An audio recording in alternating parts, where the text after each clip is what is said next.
हम सब अपनी जिंदगी में बहुत परेशान हैं। इन सब परेशानियों का समाधान ढूंढने के लिए हम इधर उधर भागते रहते हैं। हम किसी से उम्मीद लगाते हैं और वह उम्मीद टूट जाती है। तब हमारी खुशी हमसे जुदा होकर दूर चली जाती है। हम उस खुशी को पाने के लिए फिर ना जाने क्या क्या तरकीब लगाते हैं, परंतु वह खुशी है कि वापस आती ही नहीं। एक गरीब व्यक्ति था। उसके परिवार में उसकी पत्नी, उसकी माँ, पिता और एक छोटा सा बच्चा था जो अभी नवजात था। घर के गुजारे ठीक से नहीं हो रहे थे। वह मजदूरी करने के लिए बाहर जाता। कभी उसे मजदूरी मिलती और कभी नहीं। एक दिन उस व्यक्ति की माँ बीमार पड़ी। तब उसे समझ में आया कि उसके दुख का कारण क्या है। उसके पास इतने पैसे नहीं थे कि वह उनका इलाज करा सके।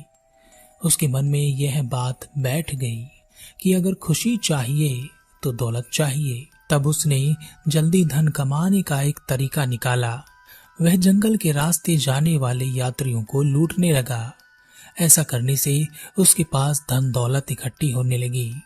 उसके घर की स्थिति भी सुधरने लगी। पहले यह केवल 2 वक्त की रोटी के बारे में सोचते थे, परंतु अब वह आगे के सपने देखने लगा। उसने अच्छा घर बनाया, अच्छे कपड़े और अच्छा खाना पीना सब चल रहा था। वह व्यक्ति बड़ा खुश था कि आखिरकार उसने अपने जीवन में खुशियों के लिए जगह बना ही ली। परंतु धीरे धीरे समय बीतने लगा। उसके घर में लड़ाई झगड़े रहने लगे। बहुत झगड़ा होने लगा। उसकी माँ, उसकी पत्नी के बीच रोज किसी न किसी बात पर झगड़ा होता। छोटी छोटी बातें बड़े बड़े झगड़ों का कारण बन जाती। हमारे जीवन में भी हम बहुत छोटी छोटी बातों को लेकर बहुत बड़े बड़े झगड़े कर बैठते हैं। इसी से पता चलता है कि हम किस कदर बेहोशी में अपना जीवन जी रहे हैं। हम यह समझ ही नहीं पाते कि जीवन बहुत छोटा सा है। यह हंसी खुशी भी जिया जा सकता है। हम खुशी ढूंढते हैं, परंतु दुखी होकर। जो दुखी है उसे दुख के अलावा क्या मिल सकता है और वह दूसरों को क्या दे सकता है? दुख। उस व्यक्ति के जीवन से खुशियां बहुत दूर चली गई थी। वह सबको समझा समझा कर थक गया कि इन छोटी छोटी बातों में झगड़ा करने का कोई फायदा नहीं है, पर कोई समझ ही नहीं रहा था। एक दिन ऐसे ही झगड़े के बाद वह दुखी होकर बाहर एक पेड़ के नीचे बैठा हुआ था। अचानक उसने अपने आप से एक सवाल किया, क्या यह सब जो धन दौलत मैंने इकट्ठी की, लोगों को लूटा और इसे इकट्ठा किया, जब इस धन दौलत से खुशी नहीं मिल सकती तो इसके पीछे भागने से क्या फायदा? धन दौलत में कोई खुशी नहीं है। इससे ज्यादा खुशी तो मेरे घर में तब थी जब मेरे पास कुछ भी नहीं था। तब उस व्यक्ति ने निश्चय किया कि वह अब किसी को नहीं लूटेगा, कोई लूटपाट नहीं करेगा। अब वह व्यक्ति घर में ही बैठा रहता। धीरे धीरे घर में धन की कमी होनी शुरू हो गई। चीजें बिकने लगी। उसे विश्वास था कि सब पहले की तरह से हो जाएगा, परंतु हालात और बिगड़ने लगे। परिवार में सब एक दूसरे के ऊपर इल्जाम लगाने लगे। एक दूसरे को दोष दे रहे थे कि यह सब तेरी वजह से हो रहा है। खुशी तो जैसे उसके घर का पता भूलकर कहीं और चली गई थी।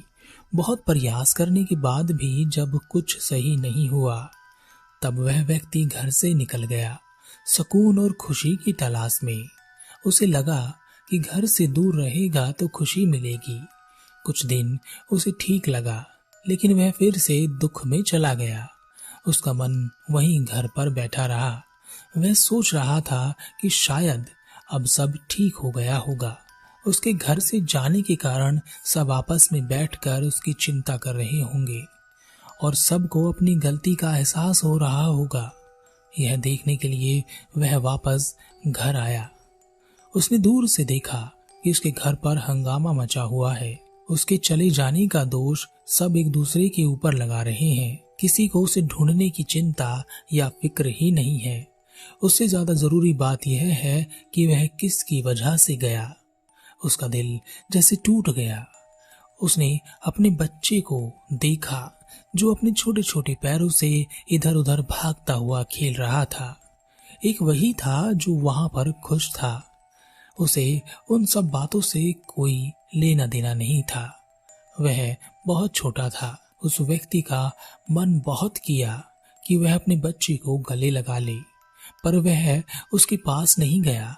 वह वहीं से वापस लौट गया। वह अपने मन में यह सोचता हुआ जा रहा था कि अब वह तभी वापस आएगा जब उसे खुशी मिल जाएगी। खुशी को ढूंढता हुआ वह इधर उधर भटक रहा था। तब उसने किसी से तथागत गौतम बुद्ध के बारे में सुना। उसके मन में एक आशा की किरण जाग उठी। एक बहुत लंबी यात्रा करके वह तथागत गौतम बुद्ध के पास पहुंचा। उसने बुद्ध से कहा, हे बुद्ध, यह खुशी कहाँ मिलती है? मैं अपने परिवार के लिए खुशी ले जाना चाहता हूँ। बहुत भटका पर मुझे यह खुशी कहीं नहीं मिली। बहुत समय बीत गया खुशी देखे हुए, वह कहीं खो गई है। बुद्ध ने कहा, मेरी भी एक चीज खो गई है। अगर तुम उसे मुझे खोज कर दे दोगे तो तुम्हें तुम्हारी खुशी को मैं अवश्य तुम्हें खोज कर दूंगा। एक छोटे बच्चे ने मुझे एक छोटा सा सफेद पत्थर दिया था। वह पत्थर उस बच्चे को बहुत प्यारा था। अपनी सबसे प्यारी चीज उसने मुझे भेंट की। मेरे लिए वह बड़ा कीमती है। क्या तुम उसे मुझे खोज कर दोगे? वह पत्थर वहां उस पेड़ के नीचे खो गया है। तुम्हें वह मुझे खोज कर देना है। वह व्यक्ति उस पेड़ की ओर उस पत्थर को खोजने जाने लगा। बुद्ध ने उसे रोकते हुए कहा, वह पत्थर भले ही उस पेड़ के नीचे खो गया हो, परंतु तुम्हें उसे वहां नहीं खोजना। उस जगह को छोड़कर तुम इस दुनिया में कहीं तक भी उसे खोज सकते हो, और जब वह तुम्हें मिल जाए तो मेरे पास ले आना। याद रहे, वह बिल्कुल सफेद एक छोटा सा पत्थर है जिस पर खुशी लिखा हुआ है। वह व्यक्ति उस पेड़ की ओर ना जाकर आसपास देखने लगा। उसने पूरे दिन में पूरा विहार छान मारा, उसे कुछ नहीं मिला। वह फिर से उस पेड़ की ओर जाने लगा, परंतु बुद्ध की बात उसे याद आ गई कि उस पेड़ के पास नहीं ढूंढना है। उसे शुरू से ही बुद्ध की यह बात बड़ी अजीब सी लग रही थी कि जो चीज जहां खो गई है उसे वहां ना ढूंढकर उसे कहीं और कैसे ढूंढा जा सकता है। अंत में थक कर वह बुद्ध के पास आया और कहा, बुद्ध, यह बड़ी अजीब सी बात आप करते हैं। जो चीज जहां खो गई है उसे आप वहां नहीं ढूंढना देना चाहते और पूरी दुनिया में कहीं भी ढूंढने के लिए कहते हैं। ऐसा कैसे हो सकता है? जो चीज जहां खो गई हो वहां ना खोजकर पूरी दुनिया में उसे कैसे खोजा जा सकता है? बुद्ध ने कहा, क्या नहीं ढूंढा जा सकता? व्यक्ति ने कहा, नहीं ढूंढा जा सकता बुद्ध। बुद्ध ने कहा, तो चलो वहीं ढूंढ लो जहां पत्थर खोया था। वह व्यक्ति उस पेड़ के पास गया। थोड़ी ही देर में उस छोटे से पत्थर को खोजकर वह ले आया। खुश होते हुए उसने बुद्ध के हाथ में वह पत्थर रखते हुए कहा, बुद्ध, आपका पत्थर मैंने खोज लिया, यह लीजिए। बुद्ध के हाथ में वह पत्थर रखते हुए उसने कहा, अब आप मुझे मेरी खुशी ढूंढ कर दे दीजिए। बुद्ध ने कहा, जिस प्रकार जो चीज जहां खो गई हो उसे वहां ना ढूंढकर हम पूरी दुनिया में उसे ढूंढें तब भी वह हमें नहीं मिल सकती। उसे वहीं खोजना पड़ता है जहां वह खो गई है। इसी कारण तुम्हें तुम्हारी खुशी इतना खोजने के बाद भी नहीं मिली, क्योंकि वह कहीं और खो गई है और तुम उसे पूरी दुनिया में ढूंढ रहे हो। व्यक्ति ने कहा, आप ही बताएं बुद्ध कि मेरी खुशी कहाँ खो गई है। मुझे नहीं पता कि वह कहाँ है। बुद्ध उस व्यक्ति को एक छोटे पेड़ के पास ले गए और कहा, अगर मैं इस पेड़ के सारे पत्ते तोड़ दूं, तब क्या इस पेड़ पर फिर पत्ते कभी नहीं आएंगे? व्यक्ति ने कहा, क्यों नहीं आएंगे? इस पर कुछ दिनों बाद ही नए पत्ते आने शुरू हो जाएंगे। बुद्ध ने कहा, अगर मैं इस पेड़ की कुछ शाखाओं को काट दूं, तो क्या उस जगह पर नई शाखा आनी बंद हो जाएगी? व्यक्ति ने कहा, नहीं, जिस जगह से आप शाखा काटेंगे वहां पर नई शाखा निकल आएगी। बुद्ध ने कहा, अगर मैं इस पेड़ के मुख्य तने को ही काट दूं, तब क्या यह पेड़ समाप्त हो जाएगा? व्यक्ति ने कहा, नहीं बुद्ध, इसकी मुख्य तने को काटने से भी यह पेड़ समाप्त नहीं होगा।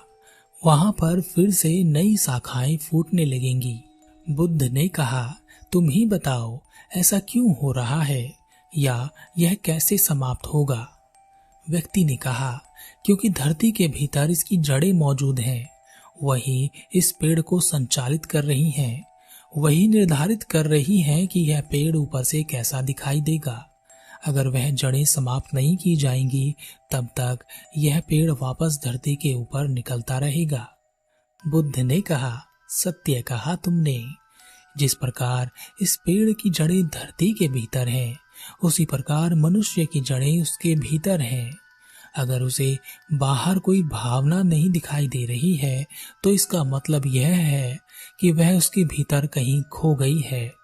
जैसे तुम्हारी खुशी, जिसे तुम बाहर की चीजों में ढूंढ रहे हो, वास्तव में वह तुम्हारे भीतर ही खो गई है। जब तक तुम भीतर से खुश नहीं रहोगे, बाहर किसी भी चीज में खुशी नहीं मिलेगी। व्यक्ति ने कहा, बुद्ध, आप सत्य कहते हैं, परंतु बाहर के हालात हमारी खुशी हमसे छीन लेते हैं। बुद्ध ने कहा, यह तुम्हारा भ्रम है। इस पेड़ को देखो, एक समय आता है जब यह सारे पत्ते गिरा देता है, और एक समय आता है जब इस पर फिर से हरे भरे पत्ते लग जाते हैं और यह हरा भरा हो जाता है। बाहर की परिस्थिति इसे कुछ समय के लिए परिवर्तित तो कर सकती है, परंतु जो इसके भीतर है उसे बाहर आने से रोक नहीं सकती। खुशी तुम्हारे भीतर है, तो चाहे तुम कितने भी दुख में, विपत्ति में घिरे हुए बैठे हो, तुम वहां भी खुशी ढूंढ लोगे, वहां भी खुशी होगी। खुशी तुम्हारे चारों ओर रहेगी। अपने अंतर में अपनी खुशी को ढूंढो, वह तुम्हें वहीं मिलेगी। व्यक्ति ने कहा, लेकिन मैं अपने अंतर में खुशी को कैसे ढूंढ सकूंगा? मुझे तो अंतर में उतरना आता ही नहीं। बुद्ध ने कहा, जब तुम 4 लोगों को लड़ते हुए देखते हो तो तुम्हें कैसा लगता है? व्यक्ति ने कहा, बहुत बुरा लगता है बुद्ध। जब तुम 4 व्यक्तियों को प्रेम भरी बातें करते हुए सुनते हो, तब कैसा लगता है? व्यक्ति ने कहा, तब अच्छा लगता है। बुद्ध ने कहा, बाहर की चीजें तुम्हारे अंतर में परिवर्तन करती हैं, इसलिए अंतर में परिवर्तन करने के लिए बाहर की चीजों से संबंध खत्म कर दो। ध्यान करो और अपने आप पर ध्यान लगाओ। अपने अंतर में चले जाओ, बाहर की चीजों को छोड़ दो। बाहर की चीजों से सहायता लेनी है तो ऐसी संगत करो जो तुम्हें भीतर ध्यान करने में, तुम्हारे भीतर उतरने में तुम्हारी सहायता करें। अच्छे लोगों और अच्छे विचारों की तरफ चलो। भूतकाल में जो हो चुका उसे छोड़ दो। उस व्यक्ति ने ऐसा ही किया। कुछ समय पश्चात धीरे धीरे उसका मन शांत होने लगा। उसे चारों ओर खुशी नजर आने लगी। धीरे धीरे समय बीता और वह खुश रहने लगा। खुशी को प्राप्त कर वह उस खुशी को अपने घर लेकर जाना चाहता था। वह बुद्ध की आज्ञा लेकर एक लंबी यात्रा पर अपने घर की ओर निकल पड़ा। वह बहुत खुश था। कोई चिंता नहीं, कोई परेशानी नहीं। वह अपने घर को भी ऐसा ही बना लेना चाहता था। उसे अपने बेटे के छोटे छोटे चलते हुए कदमों की याद आ रही थी। वह सोच रहा था कि घर जाकर उसे गले लगा लूंगा। जब वह अपने नगर की सीमा में प्रवेश कर रहा था, तब एक व्यक्ति ने उसे पहचान लिया। उसने पहचान लिया कि यह वही व्यक्ति है जिसने उसके साथ लूटपाट की थी और उस लूटपाट में उसके साथी की मृत्यु हो गई थी। उसने उस व्यक्ति को पकड़ लिया। उसे पकड़कर राजा के सामने पेश किया गया। उसने राजा के सामने अपने सारे अपराध स्वीकार कर लिए। राजा ने उसे उसके अपराध के लिए मृत्युदंड सुना दिया। उसे मृत्युदंड के लिए फांसी पर लटकाना था। उससे उसकी आखिरी इच्छा पूछी गई। उसने कहा, मुझे मेरे बच्चे से एक बार मिलना है। उसे गले लगाने के बाद ही मैं मरना चाहता हूँ। उसके घर पर सूचना दे दी गई। उसके घर वाले बच्चे को लेकर वहां पर आ गए। सब उसके लिए रो रहे थे, पर वह खुश था। अपने बच्चे को देखते ही उसने उसे उठाकर गले लगा लिया, उसे चूमने लगा और कहा, सबका ध्यान रखना पुत्र। बच्चे ने कहा, आप कहाँ थे पिताजी? मैं कब से आपका इंतजार कर रहा था। मैं आपको कहीं नहीं जाने दूंगा, अब आप मेरे साथ ही रहना। यह सुनकर उस व्यक्ति की आंखों से आंसू आ गए। जाते जाते वह अपने परिवार वालों से कह गया, जिंदगी खुशियों से भरी है पर छोटी है, इसे दुख में बर्बाद मत करो। खुश रहो, खुश रखो। यूं छोटी छोटी बातों पर लड़ झगड़ कर कहाँ जाओगे? एक दिन इस मिट्टी में मिल जाओगे। जब तक जिंदा हो खुश रहो। यह कहकर वह चला गया।